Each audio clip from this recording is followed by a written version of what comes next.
الحمد للہ رب العالمین والصلاة والسلام علی محمد الامین اعوذ باللہ من الشیطان الرجیم بسم اللہ الرحمن الرحیم۔ خواتین و حضرات، ہم سورہ مریم کی آیت 37 سے درس کی ابتدا کر رہے ہیں۔ اس سے پیچھے سیدنا مسیح کی تاریخ بھی بیان ہوئی اور تعلیم بھی۔ اس تعلیم کا خلاصہ بیان کرنے کے بعد اب یہ فرمایا ہے کہ یہ تو اصل دین تھا، جس طرح کہ بار بار واضح کیا جا چکا ہے کہ اللہ کا دین ہمیشہ سے ایک ہی تھا، ایک ہی رہا ہے۔ اس دین کا نام سیدنا آدم علیہ السلام کے زمانے سے اسلام ہی تھا۔ اللہ نے کبھی کوئی دو دین نازل نہیں کیے۔ یہ لوگ ہیں جنہوں نے اس دین میں فرقے بنائے، جماعتیں قائم کی۔ قرآن مجید یہ اسی کی تاریخ بیان کر کے اب یہ کہتا ہے کہ مسیح کی تعلیم تو وہی تھی جو ہمیشہ سے اللہ کے دین کی تعلیم رہی ہے، اور اس تعلیم کی بنیادیں وہی تین چیزیں ہیں۔ اللہ کو ایک مانا جائے، تنہا معبود مانا جائے، تنہا بادشاہ مانا جائے، اس کائنات کا تنہا رب مانا جائے۔ یہ بات تسلیم کی جائے کہ ایک دن اس سے ملاقات ہونی ہے اور ہم میں سے ہر شخص کو جواب دہی کے لیے پیش ہونا ہے، اور یہ تسلیم کیا جائے کہ یہ جواب دہی اچھے عمل کی بنیاد پر ہوگی۔ انسان اگر اپنے آپ کو پاکیزہ بنا لیتا ہے، پاکیزگی کو نصب العین بنا کر زندگی بسر کرتا ہے، اپنے بدن میں پاکیزگی کا اہتمام کرتا ہے، خور و نوش میں پاکیزگی کا اہتمام کرتا ہے، اور اخلاق میں پاکیزگی کا اہتمام کرتا ہے، تو یہی اصل میں اس دین کی ہدایت ہے، یہی تعلیم ہے۔ اسی کا نتیجہ قیامت کی سرخروئی کی صورت میں نکلے گا۔ یہ ساری بات بیان کرنے کے بعد اب ظاہر ہے کہ یہ سوال پیدا ہوتا ہے کہ پھر لوگوں نے اس دین میں یہ یہودیت، یہ نصرانیت، یہ فلاں اور فلاں فرقے کیسے بنا لیے؟ تو ارشاد فرمایا فاختلف الاحزاب من بینہم۔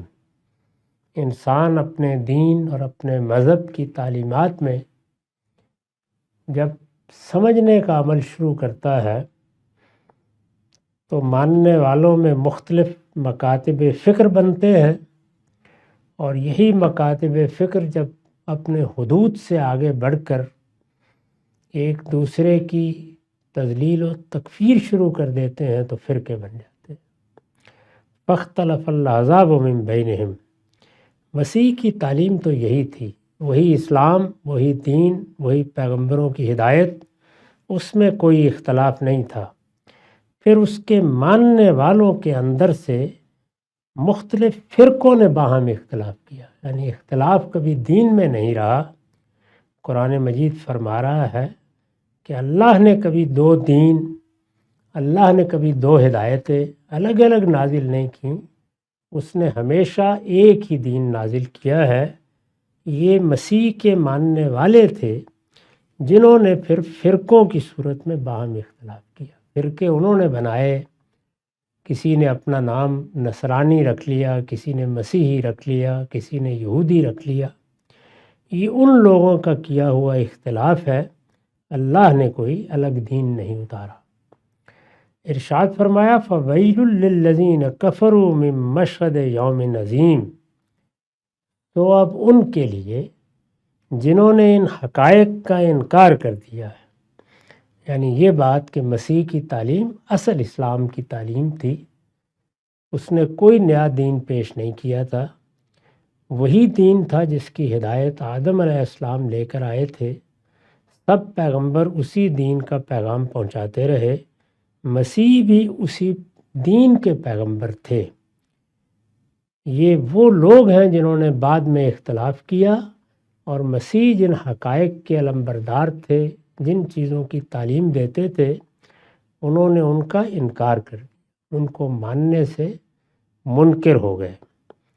چنانچہ میں نے لکھا ہے کہ سیدنا مسیح کے متبعین میں سے شمون کے پیرو ان سب حقائق کو مانتے تھے۔ سیدنا مسیح کے بعد ان لوگوں کے ہاں دو جماعتیں پیدا ہو گئیں۔ ایک ان کے خلیفہ شمون کے پیرو، وہ اسی دین کو مانتے تھے، اسی ہدایت کے پیرو تھے جو مسیح لے کر آئے تھے، اور دوسرے سینٹ پال کے پیرو۔ سینٹ پال کو اکثریت کی آہستہ آہستہ تائید حاصل ہوئی، شمون کے پیرووں کو وہ جگہ چھوڑ کر جلاوطن ہونا پڑا، اور پھر جو کچھ مسیحیت رہ گئی اور اب دنیا میں موجود ہے وہ زیادہ تر وہی سینٹ پال کے پیرو ہیں۔ سیدنا مسیح کے متبعین میں سے شمون کے پیرو ان سب حقائق کو مانتے تھے۔ یعنی کیا حقائق؟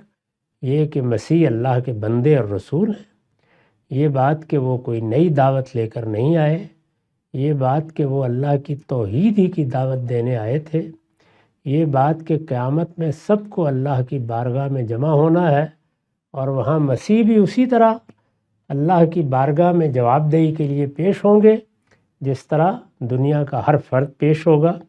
اور یہ بات کہ ہدایت وہی ہے جو پیغمبروں نے دی ہے، اور اس کا خلاصہ یہ ہے کہ انسان اپنے علم و عمل کو پاکیزہ بنائے۔ یہ پاکیزگی ہے جس کی بنیاد پر قیامت کا فیصلہ ہونا ہے۔ اس کا کوئی تعلق ان توہمات سے نہیں ہے جو مسیح کے پیرووں نے اختیار کر کے مسیحیت کو ایک نیا دین بنا دیا ہے۔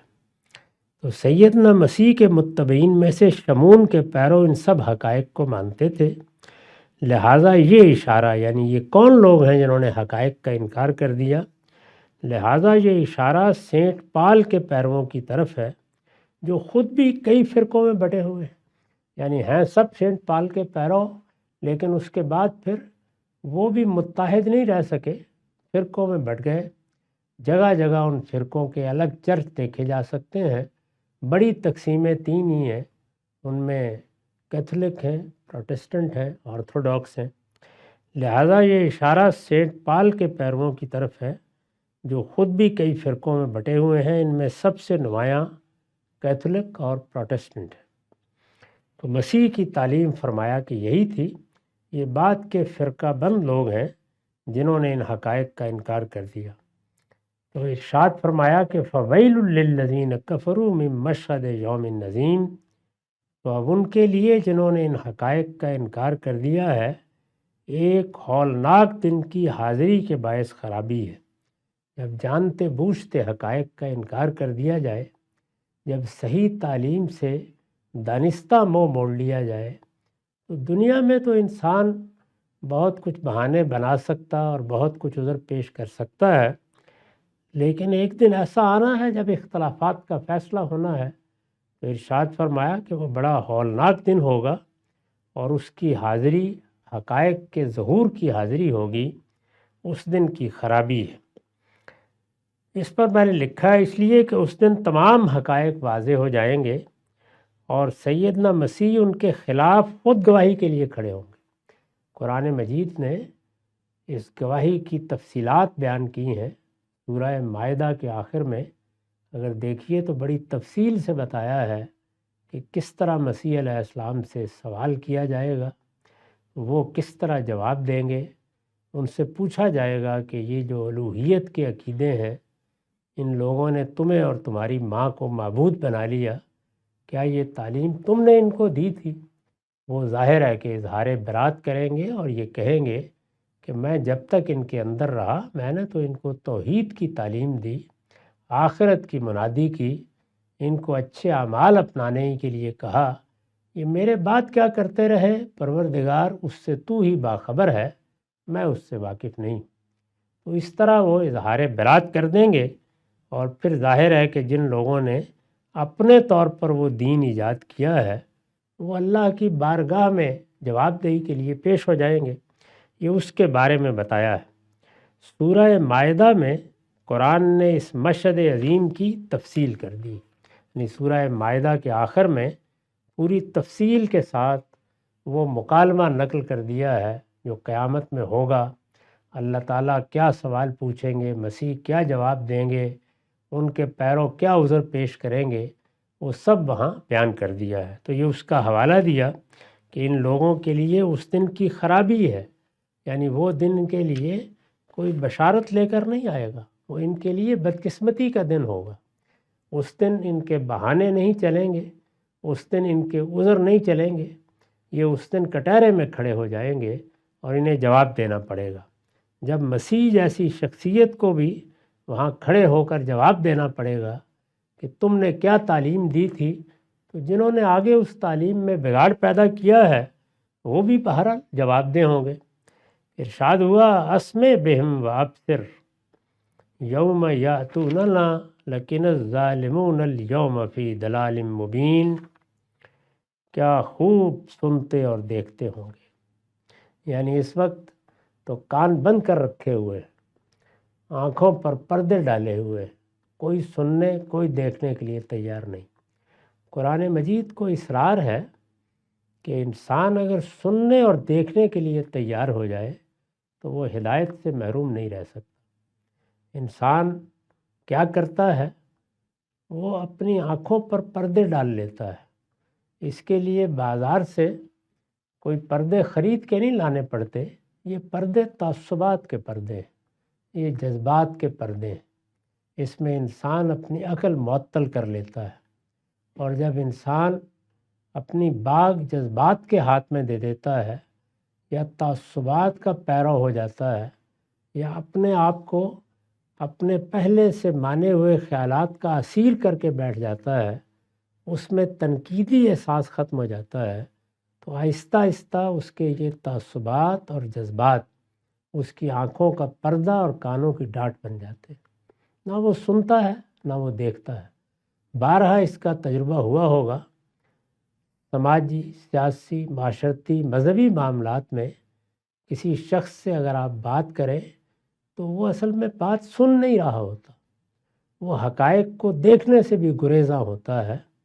اس کی ساری تگودو یہ ہوتی ہے کہ وہ جب آپ بات کر رہے ہیں اس وقت بھی اس کا جواب سوچتا رہے، دوسرے کی بات کو غور سے سننا، اپنے اوپر ہونے والی تنقید کو قابل اعتنا سمجھنا، دوسرے کے بارے میں حسن ظن رکھ کے یہ سمجھنے کی کوشش کرنا کہ دلیل کیا ہے، یہ اصل میں پردہ ہٹانا ہے، یہ کانوں کے ڈاٹ کھولنا ہے۔ اور جب یہ کھول لیے جاتے ہیں تو پھر اللہ تعالیٰ لازماً ہدایت دیتا ہے۔ اسی کو ارشاد فرمایا ہے کہ والذین جاہدوا فینا لنہدینہم سبلنا، وہ لوگ جو پورے دل اور دماغ کی کشادگی کے ساتھ ہماری راہ میں جدوجہد کرنے کا فیصلہ کر لیتے ہیں۔ راہ میں جدوجہد یعنی صحیح بات کو جاننے کی جدوجہد، اور اپنے سب پردے ہٹا دیتے ہیں۔ ہم نے وعدہ کر رکھا ہے کہ ہم ان کو ہدایت دیں گے۔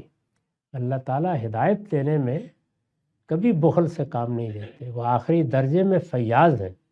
اسی لیے جو سب سے بڑی دعا ہمیں سکھائی گئی ہے اور جو ہم شب و روز اپنی نمازوں میں مانگتے ہیں وہ کیا ہے؟ اہدنا الصراط المستقیم، پروردگار مجھے سیدھی راہ کی ہدایت بخش دے۔ سیدھی راہ کی ہدایت یہ کب بخش دی جاتی ہے، یہ دعا کب قبول ہوتی ہے؟ جب انسان اپنی آنکھیں کھول لے اور اپنے کان صحیح بات کی طرف لگا دے، وہ گریز اور فرار کا طریقہ اختیار کرے اور اپنے ذہن میں تصورات قائم کر کے انہی چیزوں کو توہمات بنا لے، تو پھر دنیا میں کوئی شخص اس کو ہدایت نہیں دے سکتا۔ یہاں تک کہ پیغمبر کی بات بھی پردوں سے ٹکرا کے واپس آ جاتی ہے۔ اسی کو قرآن نے بیان کیا ہے کہ انسان جب اپنے کانوں کے ڈاٹ کھولنے کے لیے تیار نہیں ہوتا، جب اپنی آنکھوں کے پردے اٹھانے کے لیے تیار نہیں ہوتا، تو پھر ایک وقت آ جاتا ہے کہ مہلت دینے کے بعد ہم اسے ہدایت سے ویسے ہی محروم کر دیتے ہیں۔ وہ جیتا ہے، دنیا میں ہوتا ہے، لیکن اس کے دل پر زنگ لگ جاتا ہے، اس کی آنکھوں پر پردے اور گہرے ہو جاتے ہیں، اس کے دل پر ہم مہر لگا دیتے ہیں، پھر وہ ہمیشہ کے لیے ہدایت سے محروم ہو جاتا ہے۔ تو دل پر مہر اسی جرم کی پاداش میں لگتی ہے۔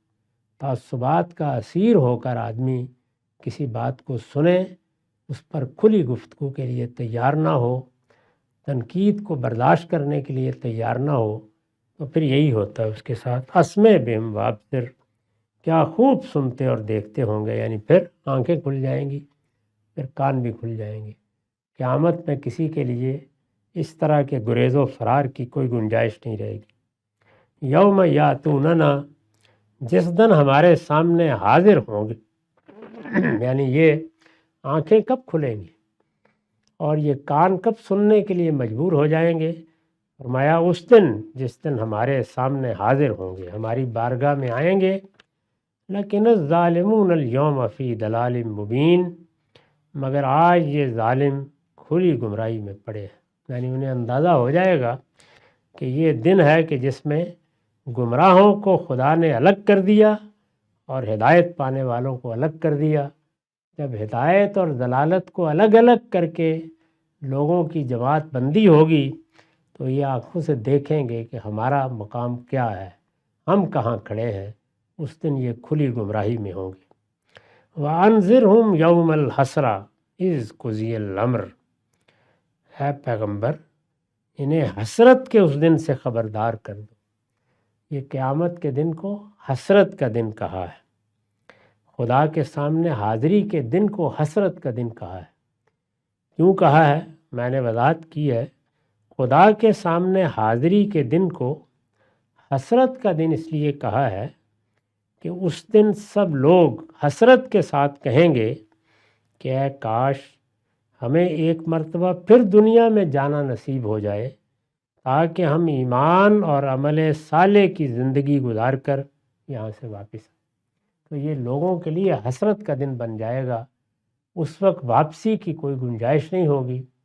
ہر شخص یہی کہے گا، منکرین کہیں گے کہ اے کاش ہم نے انکار نہ کیا ہوتا، ماننے والے کہیں گے کہ اے کاش ہم نے اور اچھا عمل کیا ہوتا، اپنے آپ کو اور زیادہ سنوارا ہوتا، اور زیادہ پاکیزگی کا اہتمام کیا ہوتا، تو آج ہمارے لیے یہ دن حسرت کا دن نہ بنتا۔ تو اس کو حسرت کے دن سے تعبیر کیا، وَأَنذِرْهُمْ يَوْمَ الْحَسْرَةِ إِذْ قُضِيَ الْأَمْرُ، انہیں حسرت کے اس دن سے خبردار کر دو جب معاملے کا فیصلہ کر دیا جائے۔ یعنی یہاں تو چیزیں خلط ملط رہتی ہیں، لوگ حق و باطل میں التباس پیدا کر کے جینے کی راہیں نکال لیتے ہیں، لیکن اس دن سب اختلافات کا فیصلہ ہو جائے گا، صحیح بات سامنے آ جائے گی۔ فرمایا وَهُمْ فِي غَفْلَةٍ وَهُمْ لَا يُؤْمِنُونَ، اس وقت تو یہ غفلت میں پڑے ہوئے ہیں اور مان نہیں رہے، یعنی اس وقت تو ان کو کوئی چیز مطلبے نہیں کر پاتی، یہ بیدار ہونے کے لیے تیار نہیں ہے۔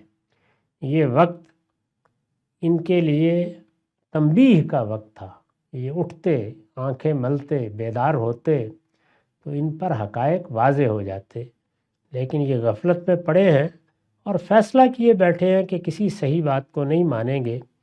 ارشاد ہوا اِنَّا نَحْنُ نَرِثُ الْأَرْضَ وَمَنْ عَلَيْهَا وَإِلَيْنَا يُرْجَعُونَ، اس میں شبہ نہیں کہ زمین اور زمین کے رہنے والوں کے وارث بالآخر ہم ہی ہوں گے اور یہ سب لوگ ہماری ہی طرف لوٹائے جائیں گے۔ کہ اس وقت تو افراد اور قومیں اور جماعتیں سب زمین کی بادشاہ بنی ہوئی ہیں اور یہ خیال کر رہے ہیں کہ یہ سب ہمارا ہے، ہم نے بنایا ہے، اور اسی تفاخر میں خدا کو بھی فراموش کر بیٹھے، آخرت کے دن کو بھی۔ لیکن ایک دن آئے گا کہ ہم اس زمین کو ہلا ماریں گے، یہ سب کچھ فنا ہو جائے گا، اس وقت پھر یہ ساری زمین کی وراثت جو کچھ دنوں تک ان کو دی گئی تھی وہ ہمیں منتقل ہو جائے گی۔ یعنی مطلب کیا ہے؟ مطلب وہی کہ انا للہ و انا الیہ راجعون، یہ سب کچھ اللہ ہی کیا ہے اور ایک دن اسی کی طرف لوٹ جانا ہے۔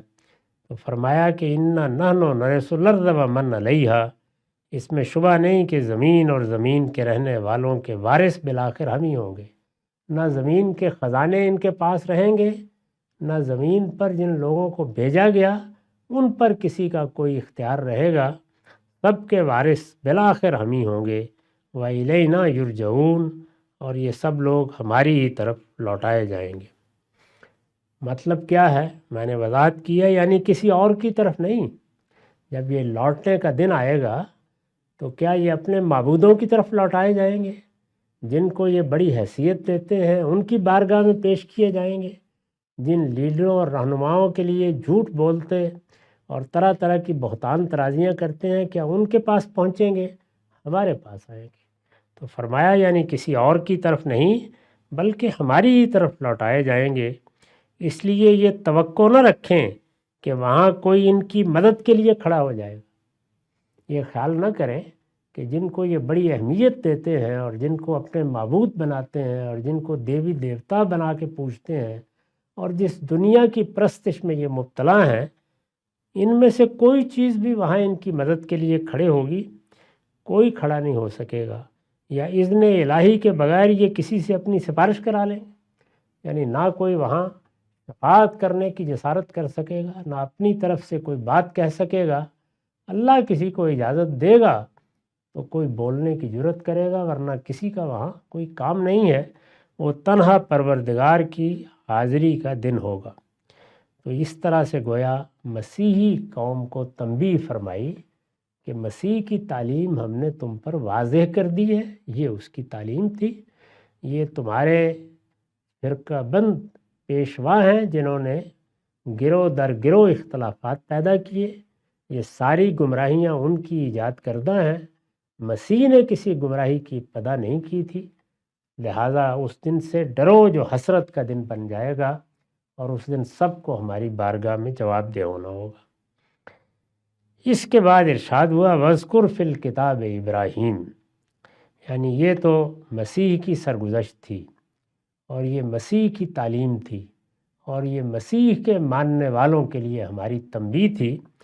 اب ذرا اس کتاب میں ابراہیم کا ذکر کرو، اس لیے کہ ابراہیم ہیں جن کی طرف سب اپنے آپ کو نسبت دیتے ہیں۔ ہم یہ واضح کر چکے ہیں کہ نبوت کے دوسرے دور کی ابتدا ابراہیم علیہ السلام سے ہوئی ہے۔ ابراہیم علیہ السلام کے بعد یعنی آج سے 4000 سال پہلے اللہ تعالیٰ نے مختلف قوموں میں رسول بھیجنے کا طریقہ ختم کر دیا اور ان کی ذریت کو منصب رسالت پر فائز کیا، پوری قوم کو۔ وہ بنی اسرائیل ہیں، بنی اسماعیل ہیں۔ اس کے بعد اگر پیغمبر آئے تو ان کی ہدایت کے لیے آئے، اور اللہ تعالیٰ نے اعلان کر دیا کہ پیغمبر ان کے اندر آئیں گے اور یہ لوگوں کو پیغمبروں کا پیغام پہنچائیں گے۔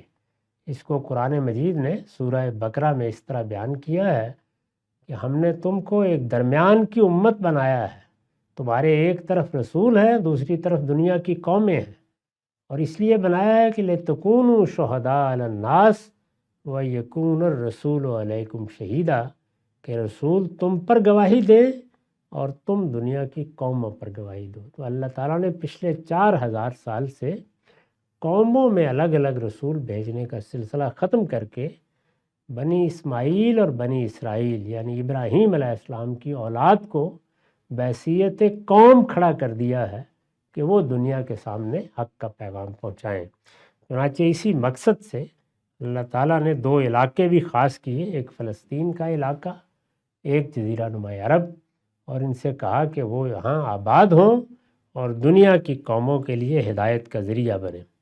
ابراہیم علیہ السلام سے اس دوسرے دور کی ابتدا ہوئی ہے۔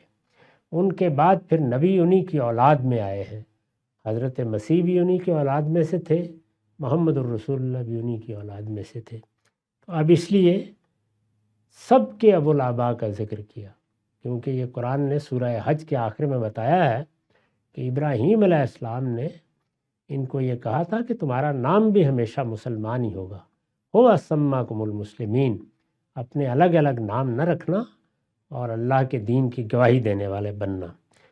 ان کو اب یہ بتایا جا رہا ہے کہ ابراہیم کی سرگزشت کیا ہے، مسیح کی سرگزشت تم نے سن لی، ان کی دعوت کو جان لیا، اب سنو ابراہیم کا ذکر کرو اور اس کتاب میں ابراہیم کا ذکر کرو۔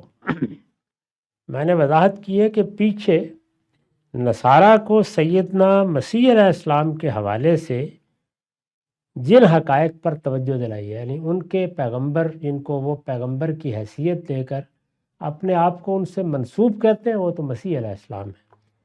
تو پہلے مسیح علیہ السلام کی پوری سرگزشت سنا دی، حقائق واضح کیے اور دعوت دی کہ یہ مسیح کی اصل تعلیم تھی، اب یہ فیصلہ کرو کہ تم اس کے پیرو بنتے ہو یا بعد میں جن لوگوں نے بدعتیں ایجاد کی ہیں ان کے پیرو بنتے ہو۔